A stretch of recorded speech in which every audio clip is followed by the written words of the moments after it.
சிற்பி பாலசுப்ரமணியத்தோட பாடல்களை எளிதில் ஞாபகம் வச்சுக்கிறதுக்கு நான் ஒரு சின்ன கதை வடிவில் சொல்கிறேன். சிற்பி பாலசுப்ரமணியத்துக்கு ஒளிப்பறவையை பிடிக்கணும்னு ஆசை இருக்குது.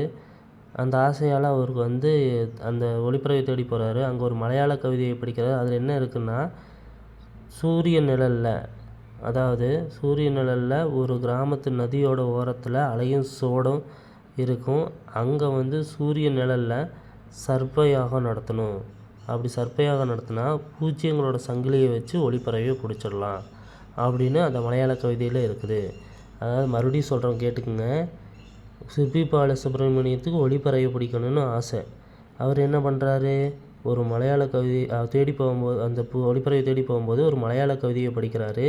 அதில் என்ன போட்டிருக்குன்னா, ஒளிப்பறவையை பிடிக்கணுன்னா ஒரு கிராமத்து நதியோட ஓரத்தில் அலையும் சூடு இருக்கிற பக்கத்தில் சூரிய நிழலில் சர்ப்பயாகம் நடத்தணும்.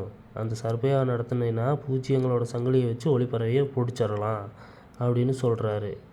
இது உங்களுக்கு மறக்காது. எப்போவுமே ஒரு ஷார்ட்கட் உருவாக்குனீங்கன்னா அதில் கேரக்டர் யார், சிற்பி பாலசுப்ரமணியம், அந்த மாதிரி எழுதுறவரோட பெயரை ஞாபகம் வச்சுக்கணும். அப்போ தான் நீங்கள் இது பண்ண முடியும்.